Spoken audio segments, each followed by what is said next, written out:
ఆ జిల్లాలో కాంగ్రెస్ నేతల మధ్య కయ్యాలు రోజు రోజుకు పెరిగిపోతున్నాయి. స్థానిక సంస్థల ఎన్నికలు వస్తున్నాయన్న ధ్యాస కూడా లేకుండా నేతలు కొట్లాడుకుంటున్నారు. ఇద్దరూ కారు దిగి కాంగ్రెస్ కండువా కప్పుకున్న నేతలే. ఒకరు ఎమ్మెల్యే, మరొకరు పార్టీ ఇన్ఛార్జ్.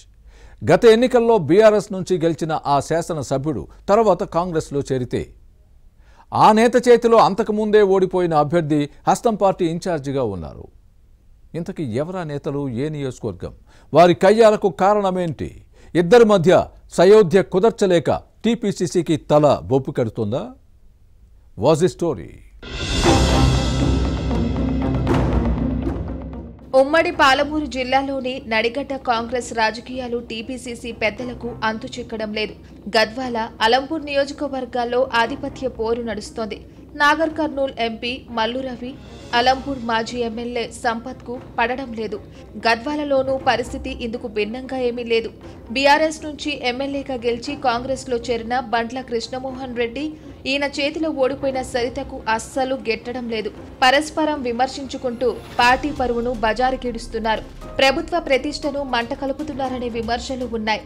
స్థానిక సంస్థల ఎన్నికలు ఉన్నాయన్న ధ్యాస కూడా లేకుండా పార్టీ ఎలా పోతే ఏంటి, తమ పంతం నెగ్గుకోవాలన్న పట్టుదలతో ఇద్దరు వ్యవహరించడం కాంగ్రెస్ క్యాడర్ను కలవరానికి గురి చేస్తోంది.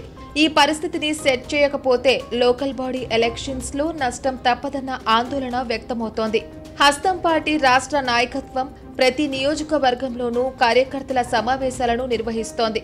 ఈ క్రమంలో గద్వాలలోనూ మీటింగ్ పెట్టాలని భావించింది. కానీ ఎమ్మెల్యే కృష్ణమోహన్ రెడ్డి, పార్టీ నేత తిరుపతయ్య అనుచరులను ఒకే చోటుకు తీసుకువస్తే గొడవపడే అవకాశం ఉందన్న ఉద్దేశంతో వేరువేరుగా పెట్టారు. దీన్ని పరిశీలిస్తే గద్వాల కాంగ్రెస్లో గొడవలు ఏ స్థాయిలో ఉన్నాయో అర్థం చేసుకోవచ్చు.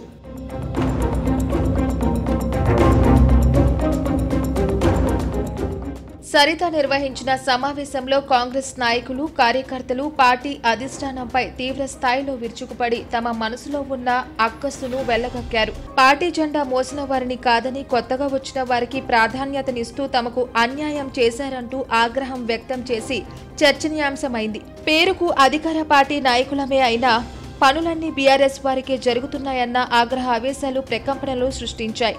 దీంతో పార్టీ పరిశీలకులుగా వచ్చిన విశ్వనాథ్, దీపక్ జాన్, మాజీ ఎమ్మెల్యే సంపత్ అవాకయ్యారు. అబ్జర్వర్లు గతంలో 2 సార్లు వచ్చినా పరిస్థితి మెరుగుపడలేదన్న కామెంట్స్ పార్టీ పరిశీలకులు నొచ్చుకునేలా చేశాయి. తాము పార్టీ నమ్ముకుని కాంగ్రెస్ కోసం పనిచేస్తున్నా తీరని అన్యాయం జరుగుతుందన్న సరిత వర్గం ఆగ్రహ ఆవేశాలు అధిష్టానం ప్రతినిధులకు అర్థమయ్యాయి. నామినేటెడ్ పదవులు, ప్రభుత్వ శాఖల్లో అన్ని పనుల్లో తమకు భంగపాటు ఎదురవుతుందని కోపతాపాలను ప్రదర్శించడం చర్చనీయాంశంగా మారింది.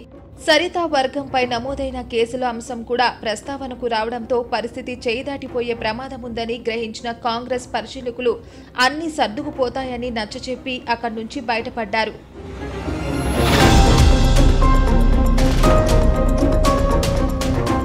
సరిత వర్గంతో సమావేశం తీవ్ర అసంతృప్తి మధ్య కొనసాగిన నేపథ్యంలో ఇక బండ్ల కృష్ణమోహన్ రెడ్డి గ్రూపు భేటీ అంతా సవ్యంగా జరుగుతుందని భావించిన పరిశీలకులకు ఇక్కడ భంగపాటే ఎదురైంది.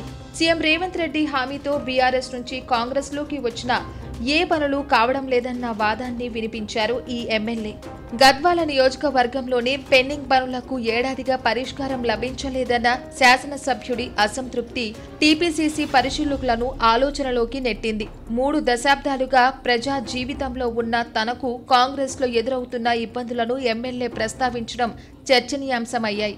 ప్రతి విషయంలోనూ సరిత రూపంలో ఎదురవుతున్న అడ్డంకులు, ఇబ్బందులను ప్రస్తావించడంతో గద్వాల కాంగ్రెస్లో ఎన్ని గడ్డు పరిస్థితులు ఉన్నాయో అర్థం చేసుకోవచ్చు.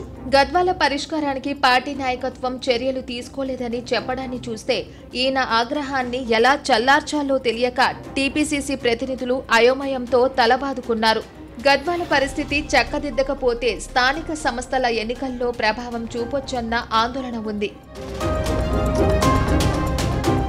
గద్వాల రాజకీయాల్లో బండ్ల కృష్ణమోహన్ రెడ్డి, సరిత మధ్య ఆధిపత్య పోరు ఇప్పటిది కాదు. ఇద్దరు బీఆర్ఎస్ లో ఉన్నప్పటి నుంచి కొనసాగుతూనే ఉంది. బండ్ల ఎమ్మెల్యేగా పనిచేస్తే సరిత జిల్లా పరిషత్ చైర్పర్సన్ గా బాధ్యతలు నిర్వహించారు. ఇద్దరికి ప్రోటోకాల్ విషయంలో గొడవలు జరుగుతుండేవి. ఇప్పుడు కాంగ్రెస్ గద్వాల ఇన్ఛార్జ్ గా సరిత వ్యవహరిస్తుంటే కృష్ణమోహన్ రెడ్డి హస్తం పార్టీకి మద్దతు ఇస్తున్న ఎమ్మెల్యేగా ఉన్నారు. కండువాలు మార్చినా కొట్లాట్లు మాత్రం కొనసాగుతూనే ఉన్నాయి. ఈ పరిస్థితిని అధినాయకత్వం ఎలా చక్కదిద్దుతుందో, స్థానిక సంస్థల ఎన్నికలను ఏ విధంగా ఎదుర్కొంటుందో చూడాలి.